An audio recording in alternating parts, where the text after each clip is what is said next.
My name is Zack Kouns, and I'm standing on the banks of a slowly crawling creek on an Appalachian morning, in the midst of a forest where birds are calling out their aliveness, standing next to Spicebush. Today I'm going to talk a little bit about it, and we're going to harvest some and make a healing herbal beer out of it.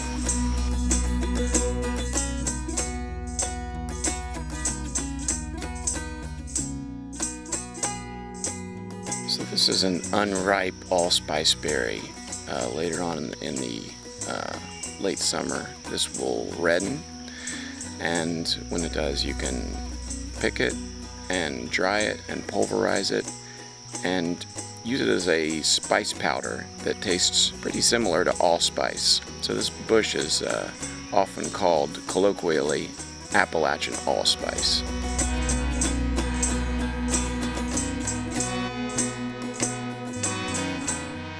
So to identify Spicebush, we can turn to the leaves. So it has alternating leaves going up a stem, culminating in one pointer on the end. But one of the easiest ways to identify Spicebush, to my mind, is using another sense, and that sense is the sense of smell. So harvesting one leaf, crushing it up, and then bringing it up to your nose and smelling it. Nothing really smells quite like Spicebush to my mind. It has notes of camphor, and it actually has camphor in it, so it can be used as a natural insect repellent in that way. But it has a really distinct smell, aroma, that is really quite unlike anything else in the forest. So I'm gonna make a beer with the twigs and with the leaves, because there are medicinal aspects in both.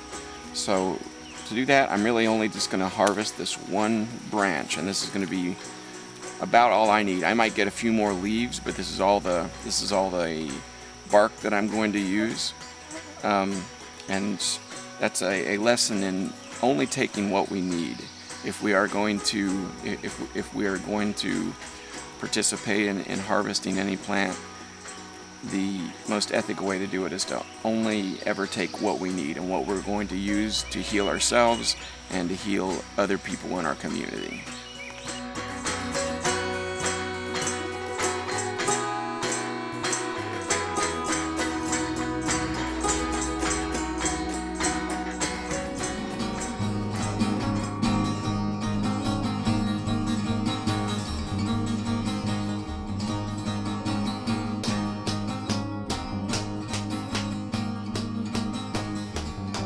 So I'm going to use Lindera benzoin, a flowering fragrant shrub in the same family as sassafras, to make a healing herbal beer today.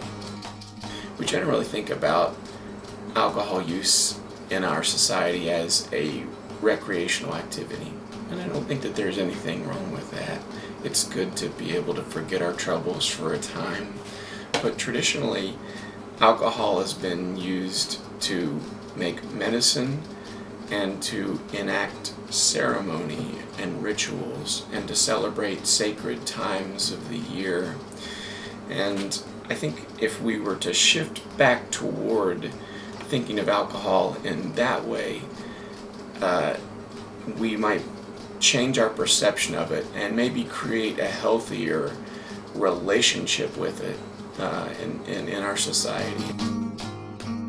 When we think about making alcohol, we're basically harvesting yeast, getting yeast attracted to something, and then the yeast transforms essentially sugar into alcohol by eating the sugar, and then the actual waste product of yeast. The particular yeast that we'll be working with today are called Saccharomyces. So that's saccharose, that means sweet. Myces means fungus. So fungi that devour sugar.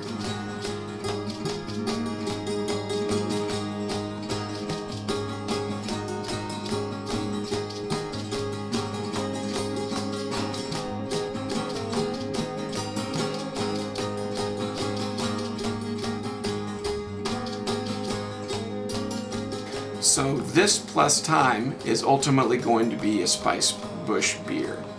How much time is dependent on a few things.